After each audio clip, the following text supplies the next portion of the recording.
Lights. I saw this article in the horticultural magazine that was talking about using less landscape light in our yards. We do things not knowing the impact. 100%. And if you educate somebody and go, hey, do you understand the impact that you're doing here to all of this? They go, oh my God, I never knew. So then I said, okay, how do you attract fireflies? You mentioned solar. I have no problem with solar because... Me too. People sometimes call me a vampire. I've been called that. The Helpful Gardeners, the podcast that digs into the buzziest plant trends and news you need to know, regardless of your growing zone. Colin is a skilled horticulturist with decades of growing experience across Canada. Brandi is the greenest of green thumbs with a love of asking questions. Welcome to our garden nook. Colin, have you seen fireflies? Yes, New Brunswick. You saw it in New Brunswick? Everywhere, like shrubs lit up at night and whatnot. It was cool. Like, so do they burn at all? Like, nope. Like, how do they even light up? Do you know? You know, back then there wasn't Google, Brandi. We didn't have Google Lens. We had to look at the shrub like old timers. That shrub is mighty lit up. Maybe that's where lit came from. Yeah, exactly. That's lit, fam. I think it's to do with mating and direction and maybe territory. Oh. I think it's in that realm. For all I know, though, it could be protection from predators. Yeah, that's fair. Yeah. I've definitely wanted to see one. I actually found this website called fireflyatlas.org, and I will link this in our show notes over at goldenacre.ca/podcast. You can also find it down below. But you can go and look at a map of North America and you can see where fireflies are likely in your neck of the woods. Okay. What's interesting, though, is I looked in, you've never seen them in Alberta? Never. I've never seen them in Alberta. Yet somebody said they saw them by red deer. I don't know. I feel like they would just need like a warmer place to exist. Yeah, don't you think? Because red deer is very close to the Calgary climate. Like they don't chinook quite like us, but they get some tail. It's very interesting. Yeah. I'd be curious if wherever you are, have you seen fireflies? Not including people from red deer, because we don't trust you. You're anybody other than red deer. It's probably like a cell phone light or something in the trees. I don't know.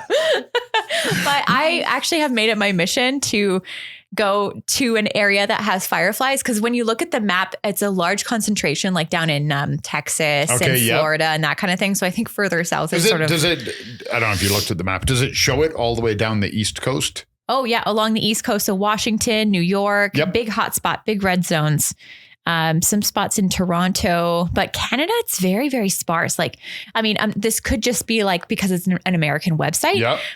Maybe, certain things like climate and industry have disturbed them.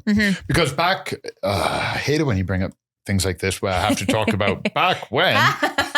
But when I lived in the Maritimes, it was like 1989. Oh, yeah. Now, how old were you? Oh, yeah. Sorry. I was not even here yet. Shouldn't ask people that question. That's rude. I was in the Maritimes from like 89 to 93. Okay. Yes, there was industry in the Maritimes, but where I lived, a little town called Quispamsis, and then we would go out to an area called Meenan's Cove and a few other areas around there.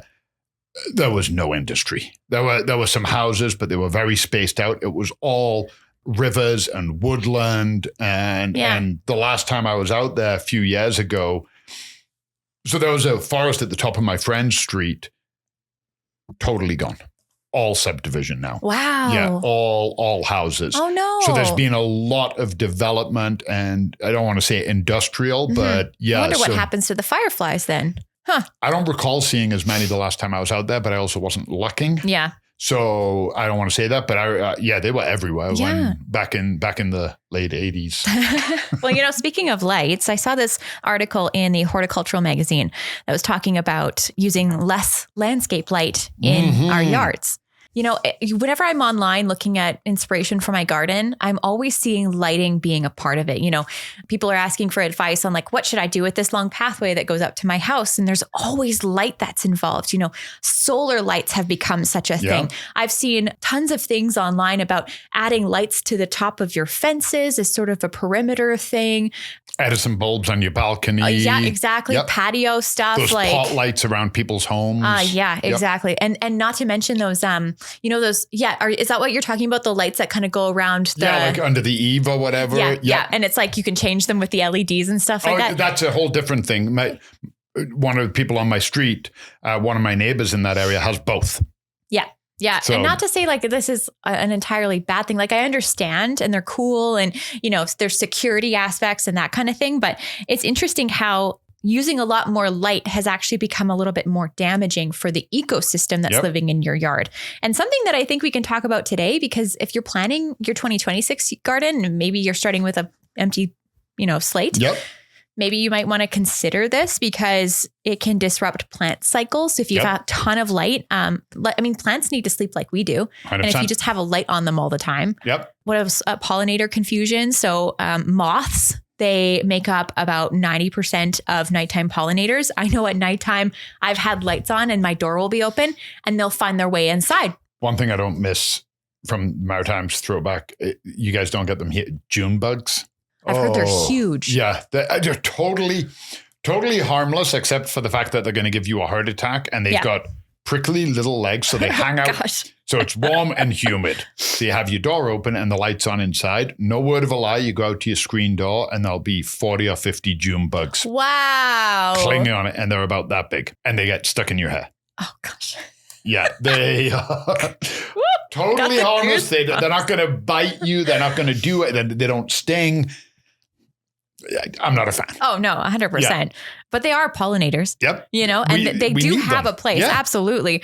When you have that light pollution, it can reduce populations of bugs. And then, sure, on that scale, it seems like not too bad. But then you think about all of the energy, because like that bug needs to be eaten by a bigger thing, needs to be eaten by a bigger thing, so then it does disrupt the ecosystem at 100%. large. 100% it does. There's like a lot of problems that come with this. And I thought maybe today we could talk about some practical solutions that you can think of that could maybe help somebody who's gardening this year, and maybe they can contribute to a more darker sky. It's become very popular to do floodlights. All the major brands like Google and that kind of thing, they always have these big floodlights because everyone's so worried about security. On my street, tons of floodlights. I think one of the cool things that you can do is do more targeted stuff. So like only do your entry and your pathways. Look at the sky and then drive an hour north and look at the sky, and that'll tell you everything you need to know about light pollution. Right. Put your lights on a timer. We turn off all the lights inside. That's a good point, actually. Yeah. What else can we think about? Switching to different colored LEDs. So blue light can scatter easily. Like how glasses, like we have a blue light filter, and blue light can kind of keep us up and everything. So blue light, avoiding that outside, choose like warm, amber toned bulbs, far less attractive and harmful to insects. So, I maybe the Edison bulbs in that case might be a little bit better because they're a bit less. I don't like blue light bulbs anyway. No, blue white. It just makes me feel like I'm at the dentist. Yeah, it's not my. I definitely go more to the yellow red spectrum. Yeah. Is that just because you like cozy, or? I'm not a. You know how like you have the people and you go into the like living room or into the office and every single light is on. Yeah. That's not my jam. I like pockets of light where my plants are. Yeah. I like dark. Me too. People sometimes call me a vampire. I've been called that too. I'd be like, I'm working with a vampire today. Yeah. People would come down years ago when we lived in a different house in Hawkwood. My office was in the basement. Yeah. And Jenny and Harry would come down and they'd be like, cool. Not one light on except for my plant lights. Yeah. And that's in my office. And I'm very happy. Oh, yeah. 100%. Yeah. Yeah. I also learned about this thing called shielded fixtures that are dark sky approved. What? Yeah, they're shielded. So they actually direct the light downward. So I actually think Calgary did this with their street lights a few years ago.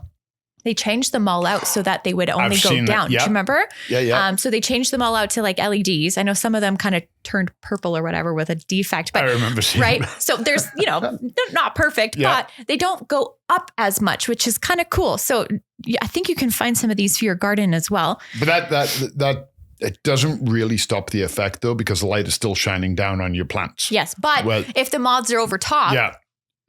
There's a lot of bad news out there, and there's a lot designed to scare us, and people want to feel safe and they want to keep their family safe. Totally get that. Like 100%. Sure. I feel the same about my family. But what happens is those lights, the moths are attracted to lights, like bug zappers. Right. You know why I hate bug zappers? They 90% kill the moths that are attracted to the lights and aren't killing the bugs that are biting you. The bugs that are biting you aren't interested in light. They're interested in your blood. Good point. So bug zappers are just literally people like, oh, that got a good one. Yeah, it was a big fat moth. Yeah. So I don't like bug zappers. But what ends up happening is the moths are attracted to the light. Mm-hmm. So they go to the light. It doesn't matter where it is. And they fly around it till they're exhausted and they don't pollinate. Mm-hmm. But what else happens is the predators of the moths. So instead of the predators like bats and whatnot, going out and looking for stuff and catching other bugs along the way, well, they know they can just dive bomb these lights. Yeah. So they're not taking care of other bugs. So the moths are getting exhausted and dying and literally congregating where they can get eaten. Oh, good point. So that's... You mentioned solar. I have no problem with solar because solar, I have a couple of solar lights. They're a gentle battery. The sun goes down, they light up. Often by the time I'm calling it a night in the summer, if it's like 11 o'clock and I'm sitting outside, the light is already so dim. Oh, nothing is around it. Good point, Colin. Then it goes to sleep. Then the next day it charges again. Yeah. So I don't mind solar because solar is kind of on a natural timer. Yeah, and when you're comparing it to floodlights, a lot less light that it's emitting too. Yep. Like I almost think that floodlights are the biggest offender. So getting really targeted in those areas and having timers on is very beneficial. But I really like that idea with solar lights. Timers, sensor, like you brought up, the sensor and targeted. Yes. You know, just with a few tweaks, it seems like you can get there because the area I live in, there's like some brand new houses and some older houses. I'm in a older house. And you walk down the street and some of these houses are lit up like a beacon, like light the beacons for Gondor. And then you've got my house, which might have the typical like turn on the front door light. One bulb. You find that there's a big mixture in your neighborhood? 100%. But I find that every new house has the pot lights and the LED. I never thought about that being a a correlation. Yeah, I find the older houses are the ones that might just have one light or maybe, you know, some people will put the LED around their door. Yeah. You've had a fire and you're having a fire and you watch some poor moth fly straight into the fire. Like, it's going to happen. Like every living thing on the planet, either directly or indirectly, affects every other living thing on the planet. Sure, that's how we do it. Yeah. So we can't not enjoy things, right? Yeah. We have to just learn how to do it with minimal impact, right? I don't want to be like, no, turn off all your lights because of the moths. No, I think you got a pretty good point. Point there. But if we just change the way we're doing things, like I'm still going to have a fire. And if a couple of moths die, I'm really sorry. That wasn't my intent on the fire. Yes. But it's okay because I put the fire out and then I go to bed. Exactly. And also if you're like, oh, okay, I've done all I can. Like I went outside, I did an audit because I think that, you know, you don't really know until you are more aware of it. And then you go out and you're like, oh, okay, I'm going to look at all my light sources. You're like, holy crap, I have a ton. Yep. So say you do your light audit. You're like, okay, I've stripped back as much as I can.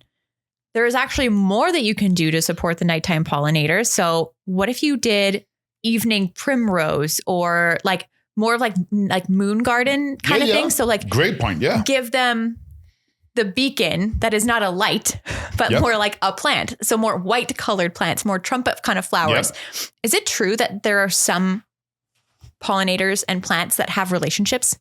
Yeah. Because I know when we were talking about butterflies, they feed exclusively on milkweed and that kind of thing. So can that be said about like other pollinators? I don't know all of them. I mean, there are so many plants and pollinators out there. Yeah.